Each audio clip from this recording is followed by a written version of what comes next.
Hey guys, Bites Pair bringing you this Unholy Death Knight Dragonflight stats guide. I felt like this was a good point to make a stats guide because the Unholy Death Knight actually has a very kind of specific set of points you need to hit when it comes to haste. So I think it warrants a proper video to talk about because it is actually something you need to think about carefully when gearing. To be honest, simulations will take this into consideration, so you can always kind of trust the sims. But I still felt like, understanding what the simulation is trying to, like the goal is trying to get you to, is important in this space. And just talking about, why the different haste amount matters, that kind of thing. Just to make it very clear, there are very specific haste breakpoints for Unholy. Currently, what you want to do is you want to hit 233% haste with your Luster Gargoyle, and you want to hit above 150% haste with your Unluster Gargoyle. Those are the numbers. Your primary goal when trying to figure out your stats is making sure you actually hit those points. That generally means sitting above 25% haste if you're a troll, and you need to go even higher if you're not. If you're troll with 25% haste, you get Power Infusion, a Power Weapon, Unholy Assault, Bloodlust, you get the TSF proc, like every single thing you can get, it gives you exactly 233% haste. This means that if you are a troll, you should generally aim to go a little bit higher so that you can actually reach that point without getting all the procs. But let's get into exactly why this happens, and then we'll talk about exactly where you should sit when it comes to haste. So, Gargoyle scales very well with haste. Unfortunately, it is a bit bugged, so you get this stutter coming into play. You probably have seen it a lot when you look at your logs, you look at your Gargoyle cast, it does 2 in a row and then has a little break where it doesn't cast. Essentially, what happens is that, up to 100% haste, you have quadratic scaling when it comes to haste, because Gargoyle will cast more often, and you will also send more coils into it, so you get like 2 parts of it, increasing its power. Beyond 100%, what happens is that we only get the cast time decrease of Gargoyle, so the GCD of your own cast won't decrease any further, which means that you won't be able to buff it more. However, it will do more casts. So if you look up here, there's a lovely paint drawing where we can have a look at the total Gargoyle damage versus the haste. So you can see we have this quadratic behavior up to 100% and a linear after that point. Now that's how it would look if it wasn't bugged. Sure, it wouldn't be this kind of straight line. You would have this kind of little staircase thing where every time you would get 1 extra cast when we hit like a specific amount of haste, it would go up and so on. But generally this is what it looked like. Now, this is not what Gargoyle looks like in reality. So before the recent fixes, Gargoyle cast time went from 2 seconds to 2.5. You can see the red line is what represented our Gargoyle damage. Everything was fine to 100%. However, at 100%, it started to stutter, meaning that you wouldn't actually get any extra casts until you hit 166%, where you would immediately get the right amount of casts. So you get this huge bump in its damage, and then it wouldn't scale after that point. So essentially, before the very recent fixes, Gargoyle scaled up to 166%, and after that point, it kind of didn't scale, so you wouldn't get any more hits. And you might have seen this, that people generally didn't get more than 26 hits, like that was the highest amount, and it would never go above that point. That's what you see in this graph. So above 160% haste, which you pretty much always hit with Bloodlust and PI and stuff, you wouldn't get more damage out of a Gargoyle. That's kind of it. Now, they changed so that Gargoyle has a 2.5 seconds cast time and increases damage to compensate. This was actually a big buff. So have a look. So here's the blue line on the graph. You can see it scales up properly up to 150% haste, where it then starts to stutter. This is when the cast time is 1 second, by the way.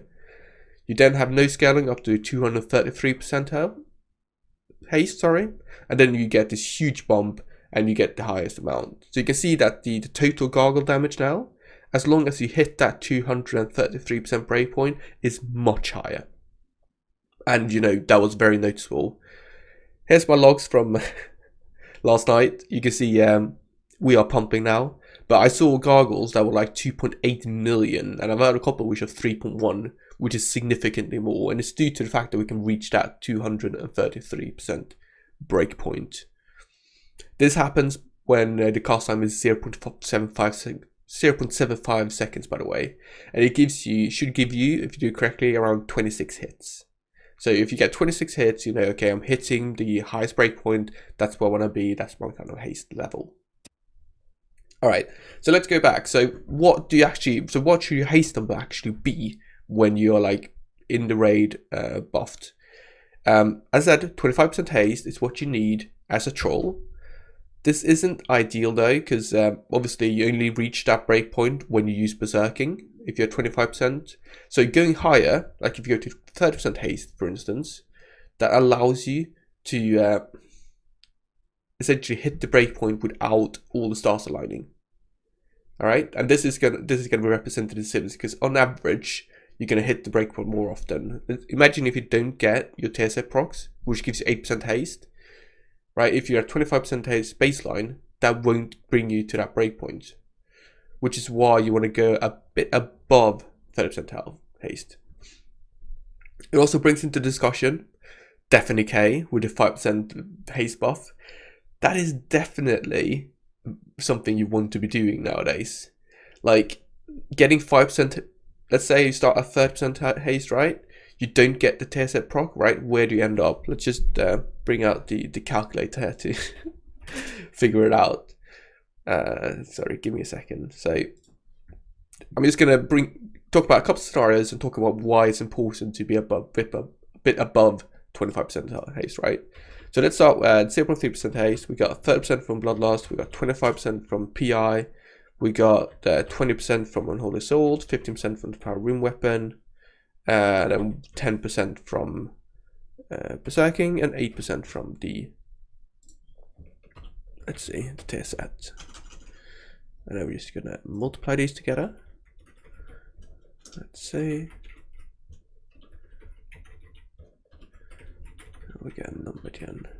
Don't have, like, you know, the numbers right on top of our head, so we're gonna have to do some maths here. There we go. So that brings you to 246%, right? And then we can multiply by 5% again. That gives us like number when we have our Deafening K down, which is 263. So that's far and beyond. But importantly, right? Let's imagine we don't get the Tessa procs, right? Where do we end up? We end up at 336%. So if you start at 30% haste, right? You pop down Deafening K, you don't get a tier set, you still make the breakpoint. That's kind of like point. That means that, you know, you can take out some of the randomness in this, and, you know, you still make it. I just want to talk about, you know, why do we go beyond 25% health at 25% haste? If 25% haste is the breakpoint? Well, it is due to the fact that we can, on average, get more cast because we are less reliant on kind of the tier set procs. Cool. This does bring into, like, you need PI to do this though. Like, without PI, you will never reach that high breakpoint. And you will go to the, essentially you're going to have the 155% one, which is like 22 casts or something. So, or 20, it's much fewer. So this essentially brings you another reason to talk to raid leader, be like, you know, if I get PI, I can reach this higher breakpoint, which is going to increase my gargoyle damage significantly. It's like a huge difference. It is represented in simulations, right? That's why we see such a big value for us with PI, but still it's something to, you know, very concrete to tell them that, you know, oh, we need PI because we need to reach this other breakpoint, which is very, very important for our gargoyle damage. You know, that's a good thing to bring. When it comes to other stats, obviously haste is not the only one. You generally, you know, don't want any versatility at all, and then you run mastery and crit. You generally have more mastery than crit because ideally you want to run the iced file or corrupting rage, which gives you like 1,000 crit, which means that your base level should be mastery and then crit, right? And then when you use the file, it brings up to roughly the same amount. Still a little bit more mastery than crit, but just trust the simulations. They will tell you what to get exactly. All right, so a bit of rambling there. I hope that made more sense. I hope that gives you a better view of why we want to get into haste and why we want to reach specific values, and hopefully it can make your decision a bit better. As always, trust the sims. It's not always worthwhile to kind of get the haste to give you to the next breakpoint. Just make sure to always sim with PI if you want to figure out what amount of haste you want to reach the breakpoint. Without PI, the breakpoint is not in play, the 233% one. So just make sure you put in that little, put it up here, put that in, sims you with PI, and then it's going to be easier for you to actually hit the exact amount of haste you should be running. Leave a comment down below, let me know what you thought about this video. Upvote, download, consider subscribing, and I'll see you guys in the next video. Thank you very much for watching. Bye bye.